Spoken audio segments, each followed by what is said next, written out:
ನಿಮ್ ದುಡ್ಡಿಗೆ ಬರೀ 4-5% ಬಡ್ಡಿ ಸಿಗ್ತಾ ಇದೆಯಾ? ಸ್ಟೇಬಲ್ ಮನಿ ಮೂಲಕ ಭಾರತದ ಬ್ಯಾಂಕ್ಗಳಲ್ಲಿ ಎಫ್ಡಿ ಬುಕ್ ಮಾಡಿ 9.5% ವರೆಗೂ ಬಡ್ಡಿ ಪಡೀರಿ. ಅದು ಕೂಡ 5 ಲಕ್ಷ ರೂಪಾಯಿಗಳವರೆಗೆ RBIನ DICGC ಗ್ಯಾರಂಟಿಯೊಂದಿಗೆ. ಕೆಲವೇ ಸೆಕೆಂಡ್ಗಳಲ್ಲಿ ಎಫ್ಡಿ ಬುಕ್ ಮಾಡಬಹುದು. ಡಿಸ್ಕ್ರಿಪ್ಷನ್ ಹಾಗೂ ಪಿನ್ ಕಾಮೆಂಟ್ ನಲ್ಲಿರೋ ಲಿಂಕ್ ಮೂಲಕ ಆಪ್ ಡೌನ್ಲೋಡ್ ಮಾಡಿ.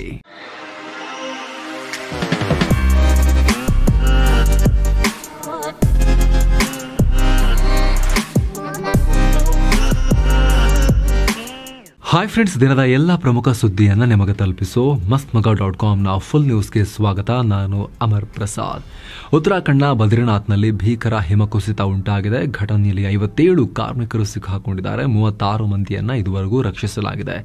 ಇವರೆಲ್ಲ ಬಾರ್ಡರ್ ರೋಡ್ಸ್ ಆರ್ಗನೈಸೇಷನ್ ಅಥವಾ BRO ಇದರ ಯೋಜನೆ ಅಡಿಯಲ್ಲಿ ರಸ್ತೆ ನಿರ್ಮಾಣದಲ್ಲಿ ತೊಡಗಿಸಿಕೊಂಡಿದ್ರು ಅಂತ ಸರ್ಕಾರ ಹೇಳಿದೆ. ಕೆಲಸ ಮಾಡುತ್ತಿದ್ದಾಗಲೇ ಹಿಮ ಕುಸಿತ ಉಂಟಾಗಿದೆ.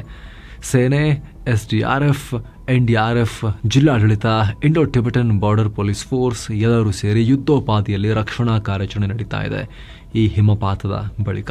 ಆದರೆ ಸಿಕ್ಕಾಕೊಂಡಿರೋರನ್ನ ರಕ್ಷಿಸೋಕೆ ತುಂಬಾ ಕಷ್ಟ ಆಗ್ತಾ ಇದೆ. 7ರಿಂದ 8 ಅಡಿ ಹುಡುಕಿದ್ರೂ ಕೂಡ ಅವರ ಸುಳಿವು ಸಿಗ್ತಾ ಇಲ್ಲ ಅಂತ ಅಧಿಕಾರಿಗಳು ಆತಂಕ ವ್ಯಕ್ತಪಡಿಸಿದ್ದಾರೆ. ಇತ್ತ ಉತ್ತರಾಖಂಡ್ CM ಪುಷ್ಕರ್ ಸಿಂಗ್ ಧಾಮಿ ಪ್ರತಿಕ್ರಿಯೆ ಕೊಟ್ಟಿದ್ದಾರೆ. ಮಳೆ ಹಿಮಪಾತದಿಂದ ಹೆಲಿಕಾಪ್ಟರ್ ಬಳಸೋಕೂ ಆಗ್ತಾ ಇಲ್ಲ. ಕಾರ್ಮಿಕರನ್ನ ರೀಚ್ ಆಗೋಕೆ ಸ್ವಲ್ಪ ಕಷ್ಟ ಆಗ್ತಾ ಇದೆ. ಸದ್ಯ ಯಾವುದೇ ರೀತಿಯ ಸಾವು ನೋವಿನ ಬಗ್ಗೆ ಮಾಹಿತಿ ಸಿಕ್ಕಿಲ್ಲ. ಆದಷ್ಟು ಬೇಗ ಅವ್ರನ್ನ ರೀಚ್ ಆಗಿ ಸೇಫ್ ಆಗಿ ಹೊರತರೋ ನಂಬಿಕೆ ಇದೆ. ಪ್ರಧಾನಿ ನರೇಂದ್ರ ಮೋದಿ ಕೇಂದ್ರ ಗೃಹ ಸಚಿವ ಮತ್ತು ರಕ್ಷಣಾ ಸಚಿವರೊಂದಿಗೆ ಸಂಪರ್ಕದಲ್ಲಿದ್ದೀವಿ ಅಂತ ಹೇಳಿದ್ದಾರೆ. ಜೊತೆಗೆ ತುರ್ತು ಸಭೆ ನಡೆಸಿ ರಕ್ಷಣಾ ಕಾರ್ಯಾಚರಣೆ ಬಗ್ಗೆ ಚರ್ಚಿಸಿದ್ದಾರೆ. ಇನ್ನು ಗೃಹ ಮಂತ್ರಿ ಅಮಿತ್ ಶಾ ಕೂಡ ರಿಯಾಕ್ಟ್ ಮಾಡಿದ್ದಾರೆ. ಉತ್ತರಾಖಂಡದಲ್ಲಿ ನಡೆದ ಘಟನೆ ಬಗ್ಗೆ ಮಾಹಿತಿ ಪಡೆದಿದ್ದೇನೆ. ಸಿಕ್ಕಾಕೊಂಡಿರೋರನ್ನ ರಕ್ಷಣೆ ಮಾಡೋದೇ ನಮ್ಮ ಮೊದಲ ಆದ್ಯತೆ ಅಂತ ಹೇಳಿದ್ದಾರೆ. ಅತ್ತ ರಕ್ಷಣಾ ಮಂತ್ರಿ ರಾಜನಾಥ್ ಸಿಂಗ್ ಕಾರ್ಮಿಕರ ರಕ್ಷಣೆಗೆ ಎಲ್ಲ ರೀತಿ ಕ್ರಮ ತೆಗೆದುಕೊಳ್ಳಲಾಗ್ತಾ ಇದೆ, ಬೇಗನೆ ರಕ್ಷಣೆ ಮಾಡ್ತೀವಿ ಅಂತ ಹೇಳಿದ್ದಾರೆ. ಇದರ ನಡುವೆ ಇನ್ನೊಂದು ಆಘಾತಕಾರಿ ಮಾಹಿತಿ ಕೂಡ ಬರ್ತಾ ಇದೆ. ಉತ್ತರಾಖಂಡದ ಹಲವು ಭಾಗಗಳಲ್ಲಿ ಮಳೆ ಮತ್ತು ಹಿಮಕುಸಿತ ಉಂಟಾಗುತ್ತೆ ಅಂತ ಹವಾಮಾನ ಇಲಾಖೆ ಯೆಲ್ಲೋ ಅಲರ್ಟ್ ಕೊಟ್ಟಿದೆ. ಇಲ್ಲಿ ಕೆಲ ಪ್ರಶ್ನೆಗಳನ್ನು ಕೂಡ ಕೇಳಲಾಗ್ತಾ ಇದೆ.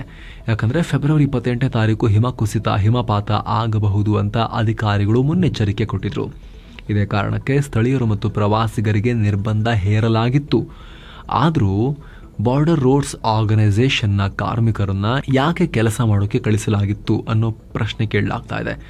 ಇದಕ್ಕೆ ಮುನ್ನೆಚ್ಚರಿಕೆ ಏನು ತಗೊಂಡಿರಲಿಲ್ವಾ ಅನ್ನೋ ಪ್ರಶ್ನೆಯನ್ನ ಕೂಡ ಮಾಡಲಾಗ್ತಾ ಇದೆ. ಆಂಧ್ರ, ತೆಲಂಗಾಣ, ಮಧ್ಯಪ್ರದೇಶದ ನಂತರ ಹಕ್ಕಿ ಜ್ವರ ರಾಜ್ಯಕ್ಕೂ ಕಾಲಿಟ್ಟಿದೆ. ಚಿಕ್ಕಬಳ್ಳಾಪುರ ಜಿಲ್ಲೆಯ ವರದಹಳ್ಳಿ ಗ್ರಾಮದಲ್ಲಿ ಹಕ್ಕಿ ಜ್ವರ ಪತ್ತೆಯಾಗಿದೆ. ಈ ಜ್ವರಕ್ಕೆ ಕಾರಣವಾಗುವ H5N1 ವೈರಸ್ ಕೋಳಿಗಳಲ್ಲಿರುವುದು ದೃಢವಾಗಿದೆ. ಜಿಲ್ಲೆಯ ವರದಹಳ್ಳಿ ಗ್ರಾಮದ ನಿವಾಸಿ ದ್ಯಾವಪ್ಪ ಅನ್ನೋರಿಗೆ ಸೇರಿದ 28 ಕೋಳಿಗಳು ಒಮ್ಮೆಲೆ ಸಾವನ್ನಪ್ಪಿದ್ವು. ಹೀಗಾಗಿ ಸತ್ತ ಕೋಳಿ ಮಾದರಿಗಳನ್ನು ಪ್ರಯೋಗಾಲಯಕ್ಕೆ ಕಳಿಸಿದಾಗ ಹಕ್ಕಿ ಜ್ವರ ಇರೋದು ದೃಢಪಟ್ಟಿದೆ. ಸಂತೆಯಿಂದ ಕೋಳಿ ತಂದು ಸಾಕಾಣಿಕೆ ಮಾಡಿರೋದ್ರಿಂದ ವೈರಸ್ ತಗುಲಿರಬಹುದು ಅಂತ ಹೇಳಲಾಗ್ತಿದೆ. ಇದರ ಬೆನ್ನಲ್ಲೇ ಫಾರಂ ಮಾಲೀಕರು ರಾತ್ರೋರಾತ್ರಿ ಕೋಳಿಗಳನ್ನು ಸಾಗಿಸಿದ್ದಾರೆ. ಕಳೆದ 2 ದಿನಗಳ ಹಿಂದೆ ಬೆಂಗಳೂರಿಗೆ 10,000 ಕೋಳಿಗಳ ಸಾಗಾಟ ಮಾಡಲಾಗಿದೆ ಅನ್ನೋ ಸುದ್ದಿ ಬರ್ತಾ ಇದೆ.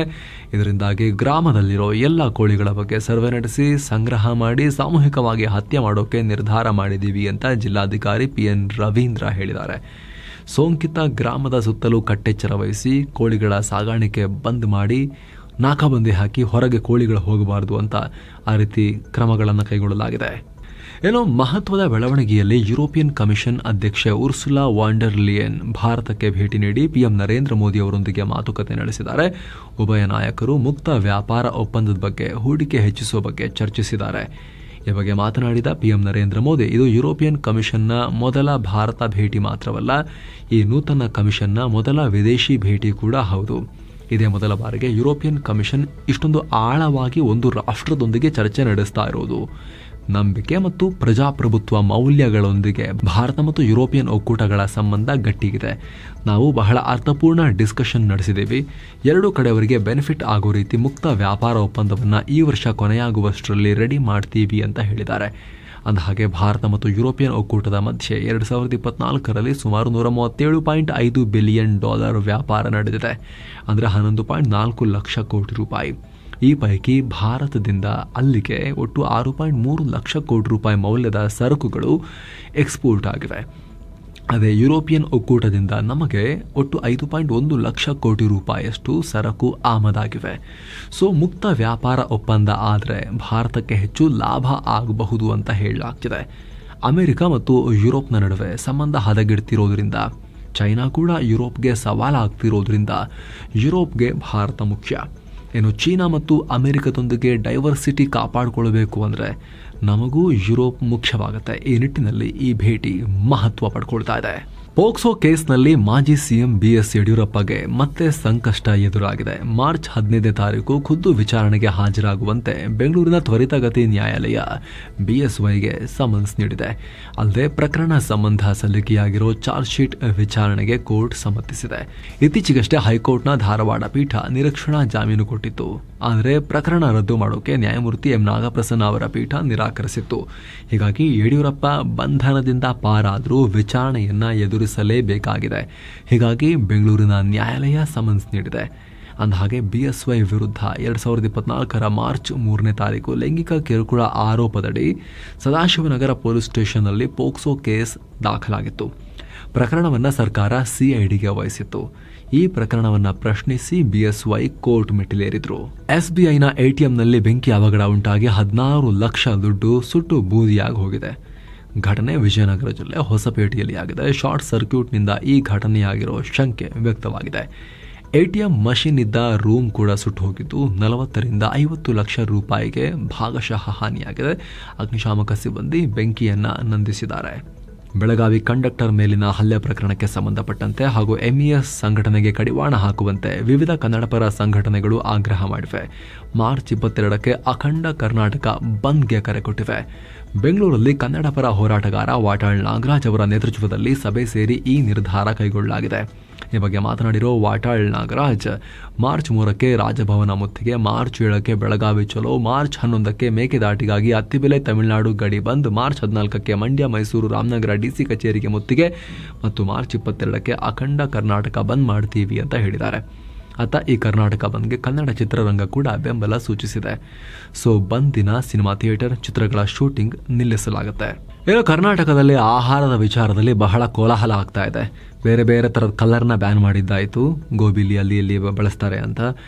ಪ್ಲಾಸ್ಟಿಕ್ ಇಡ್ಲಿ ಅಂತೆಲ್ಲ ಗಲಾಟೆ ಆಯಿತು. ನಿನ್ನೆ ಫುಲ್ ನ್ಯೂಸ್ನಲ್ಲಿ ನೋಡಿದ್ರು ನೀವು. ಇಡ್ಲಿ ಮಾಡೋ ಕೆಳಗಡೆ ಪ್ಲಾಸ್ಟಿಕ್ ಶೀಟ್ ಹಾಕ್ತಾರೆ ಅಂತ.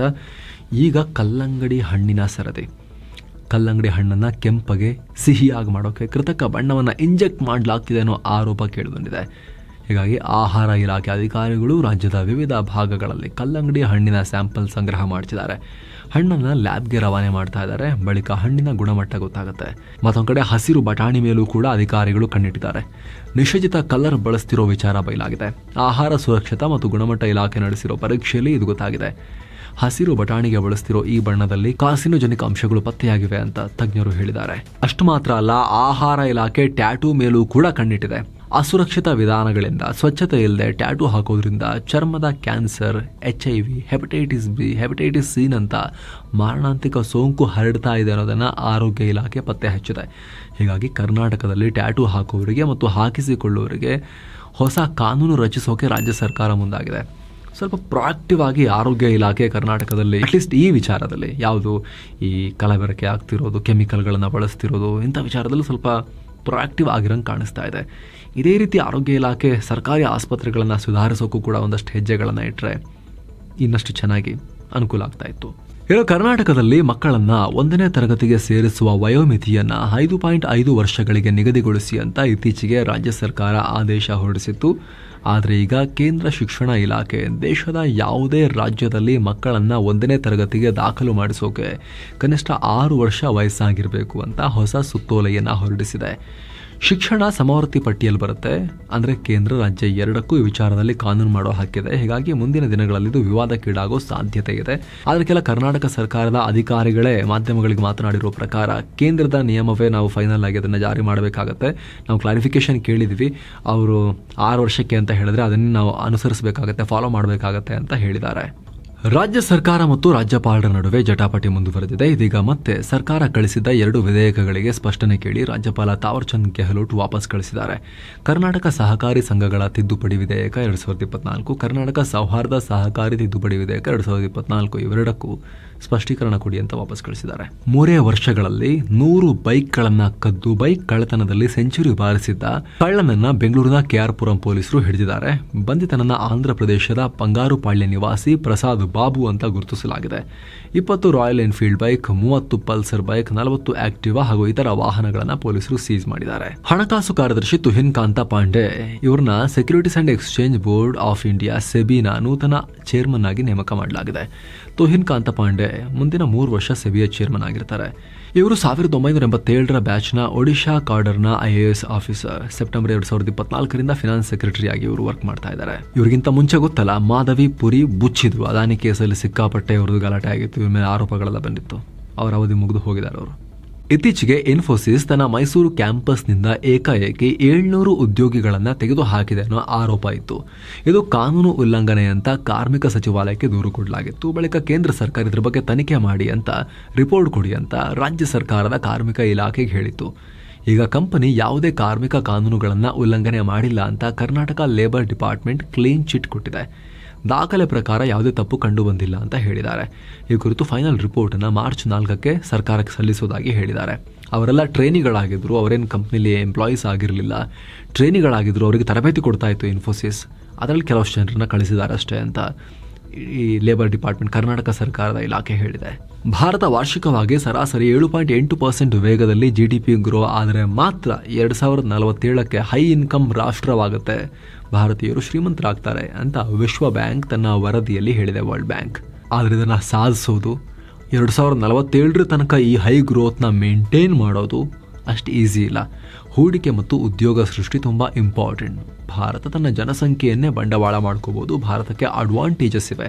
ಸೊ ಮುಂದಿನ 22 ವರ್ಷದಲ್ಲಿ ಭಾರತ 7.8ರ ವೇಗದಲ್ಲೇ ಹೋಗಬೇಕು ಅಥವಾ ಅದಕ್ಕಿಂತ ಜಾಸ್ತಿ. ಆಗ ಮಾತ್ರ ಹೈ ಇನ್ಕಮ್ ಕಂಟ್ರಿ ಆಗುತ್ತೆ ಅಂತ ವಿಶ್ವ ಬ್ಯಾಂಕ್ ಹೇಳಿದೆ. ಈ ಹಿಂದಿನ ಆರ್ಥಿಕ ಬೆಳವಣಿಗೆಯ ಮಾಹಿತಿಯನ್ನು ಕೇಂದ್ರ ಸರ್ಕಾರ ಕೊಟ್ಟಿದೆ. 2024-25ರ ಆರ್ಥಿಕ ವರ್ಷದ ಕೊನೆ ತ್ರೈಮಾಸಿಕದಲ್ಲಿ 6.2% GDP ಗ್ರೋತ್ ರೇಟ್ ದಾಖಲಾಗಿದೆ.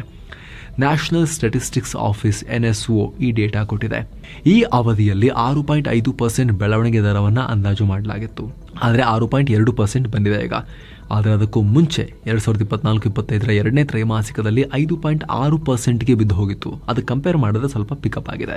ಏನೋ ಮಣಿಪುರದಲ್ಲಿ ರಾಷ್ಟ್ರಪತಿ ಆಳ್ವಿಕೆ ಜಾರಿ ಆದ್ಮೇಲೆ ಒಂದಷ್ಟು ಪಾಸಿಟಿವ್ ಬೆಳವಣಿಗೆಗಳಾಗ್ತಾ ಇದಾವೆ. ಮಣಿಪುರ ನಿಧಾನಕ್ಕೆ ನಾರ್ಮಲ್ಸಿಗೆ ವಾಪಸ್ ಆಗ್ತಿದೆ. ಈಗ ಮೈತೈ ಸಮುದಾಯದ ಬಂಡುಕೋರರು 246 ಶಸ್ತ್ರಾಸ್ತ್ರಗಳನ್ನ ಸರೆಂಡರ್ ಮಾಡಿದ್ದಾರೆ.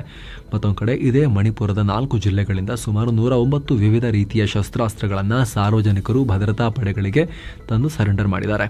ಮಣಿಪುರ ನೂತನ ರಾಜ್ಯಪಾಲ ಅಜಯ್ ಕುಮಾರ್ ಭಲ್ಲಾ ನಿಮ್ಮಲ್ಲಿರೋ ಶಸ್ತ್ರಾಸ್ತ್ರಗಳನ್ನ ಒಪ್ಪಿಸಲೇಬೇಕು ಅಂತ ಡೆಡ್ ಲೈನ್ ಕೊಟ್ಟಿದ್ರು. ಅದರ ಬೆನ್ನಲ್ಲೇ ಈ ಬೆಳವಣಿಗೆಗಳಾಗಿವೆ. ಇತ್ತ ಶಸ್ತ್ರಾಸ್ತ್ರಗಳನ್ನು ಒಪ್ಪಿಸುವ ಗಡುವನ್ನು ರಾಜ್ಯಪಾಲರು ಮಾರ್ಚ್ 6ರ ಸಂಜೆ 4 ಗಂಟೆವರೆಗೆ ವಿಸ್ತರಣೆ ಕೂಡ ಮಾಡಿದ್ದಾರೆ. ಇನ್ನು ಭಾರತದ ಷೇರುಪೇಟೆ ದೊಡ್ಡ ಕ್ರ್ಯಾಶ್ ಆಗಿದೆ. ವಾರದ ಕೊನೆಯ ವಹಿವಾಟಿನ ದಿನದಲ್ಲಿ ಸೆನ್ಸೆಕ್ಸ್ ಬರೋಬ್ಬರಿ 1414 ಪಾಯಿಂಟ್ ಬಿದ್ದು ಹೋಯಿತು. 73,198ಕ್ಕೆ ತಲುಪಿತು. ನಿಫ್ಟಿ 420 420 ಪಾಯಿಂಟ್ಸ್ ಬಿದ್ದು 22,124 ಆಗಿದೆ. ನಾವಿವತ್ತಿನ ಸುತ್ತು ಜಗತ್ತಲ್ಲೂ ಕೂಡ ಎಕ್ಸ್ಪ್ಲೇನ್ ಮಾಡಿದ್ವಿ. ಹಾಗೂ ಇದರ ಬಗ್ಗೆ ವಿಶೇಷ ವರದಿಯನ್ನು ಕೂಡ ಆಲ್ರೆಡಿ ನಾವು ಈ ಮಹಾ ಕ್ರ್ಯಾಶ್ ಬಗ್ಗೆ ಪಬ್ಲಿಷ್ ಮಾಡಿದ್ದೀವಿ, ಎಕ್ಸ್ಪ್ಲೇನ್ ಮಾಡಿದ್ದೀವಿ. ಟ್ರಂಪ್ ಕೆನಡಾ ಮತ್ತು ಮೆಕ್ಸಿಕೋಗಳಿಗೆ ಟ್ಯಾರಿಫ್ ವಿಧಿಸೋ ಡೇಟನ್ನು ಫಿಕ್ಸ್ ಮಾಡಿದ್ದು, ಚೀನಾಗೆ ಇರೋ ಟ್ಯಾರಿಫ್ ಮೇಲೆ ಇನ್ನು 10% ಎಕ್ಸ್ಟ್ರಾ ಟ್ಯಾರಿಫ್ ಹಾಕ್ತೀನಿ ಅಂತ ಅನೌನ್ಸ್ ಮಾಡಿರೋದು, ಟ್ಯಾರಿಫ್ ಆತಂಕ ಯುರೋಪ್ ಮೇಲೆ ಹಾಗೂ ಭಾರತದ ಮೇಲೂ ಕೂಡ ಇರೋದು, ಓವರಾಲ್ ವ್ಯಾಪಾರ ಯುದ್ಧ ಶುರುವಾಗಿ ಜಾಗತಿಕ ಆರ್ಥಿಕತೆನೇ ಅಲ್ಲಾಡ್ ಹೋಗೋ ಆತಂಕ ಇರೋದ್ರಿಂದ ಜಗತ್ತಿನಾದ್ಯಂತ ಷೇರುಪೇಟೆ ಬೇರಿಶ್ ಆಗಿತ್ತು, ಉರುಳ್ತಾ ಇತ್ತು. ಭಾರತದಲ್ಲೂ ಕೂಡ ಉರುಳು ಹೋಗಿದೆ, ಭಾರಿ ಸೆಲ್ ಆಫ್ ಆಗಿದೆ. ಇನ್ನು ಡಾಲರ್ ಮುಂದೆ ರೂಪಾಯಿ ಮೌಲ್ಯ ಬರೋಬ್ಬರಿ 28 ಪೈಸೆ ಇಳಿಕೆಯಾಗಿ 87 ರೂಪಾಯಿ 46 ಪೈಸೆ ಆಗಿದೆ. ಹಾಗೆ ಚಿನ್ನ ಮತ್ತು ಬೆಳ್ಳಿ ಬೆಲೆ ವಿಚಾರಕ್ಕೆ ಬಂದರೆ 24 ಕ್ಯಾರೆಟ್ನ 10 ಗ್ರಾಂ ಚಿನ್ನದ ಬೆಲೆಯಲ್ಲಿ 537 ರೂಪಾಯಿ ಕಮ್ಮಿಯಾಗಿ 85,056 ರೂಪಾಯಿ ಆಗಿದೆ. 22 ಕ್ಯಾರೆಟ್ನ 10 ಗ್ರಾಂ ಚಿನ್ನದ ಬೆಲೆಯಲ್ಲಿ 493 ರೂಪಾಯಿ ಕಮ್ಮಿಯಾಗಿ 77,910 ರೂಪಾಯಿ ಆಗಿದೆ. 1 ಕೆಜಿ ಬೆಳ್ಳಿ ಬೆಲೆಯಲ್ಲಿ 1,568 ರೂಪಾಯಿ ಕಮ್ಮಿಯಾಗಿ 93,480 ರೂಪಾಯಿ ಆಗಿದೆ. ಸೊ ಫ್ರೆಂಡ್ಸ್, ಇದಾಗಿತ್ತು ಇವತ್ತಿನ ಫುಲ್ ನ್ಯೂಸ್. ನಾವು ಕೊಯ್ದಿಲ್ಲ, ಎಳೆದಿಲ್ಲ, ಕಿರ್ಚಾಡಿಲ್ಲ, ಬರೀ ಸುದ್ದಿ ರೀತಿಯಲ್ಲಿ ತಲುಪಿಸುವ ಪ್ರಯತ್ನವನ್ನ ಮಾಡಿದ್ದೀವಿ. ನಮ್ಮ ಈ ಪ್ರಯತ್ನ ನಿಮಗೆ ಇಷ್ಟ ಆಗ್ತಾ ಇದ್ರೆ ದಯವಿಟ್ಟು mastmagga.com ಚಾನಲ್ಗೆ ಸಬ್ಸ್ಕ್ರೈಬ್ ಮಾಡಿ, ಪಕ್ಕದ ಬೆಲ್ ಐಕಾನ್ ಮೇಲೆ ಕ್ಲಿಕ್ ಮಾಡೋದನ್ನ ಯಾವುದೇ ಕಾರಣಕ್ಕೂ ಮರಿಬೇಡಿ. Thank you so much. ಮತ್ತೆ ಭೇಟಿ ಆಗ್ತಿರೋಣ. ನಮಸ್ತೆ.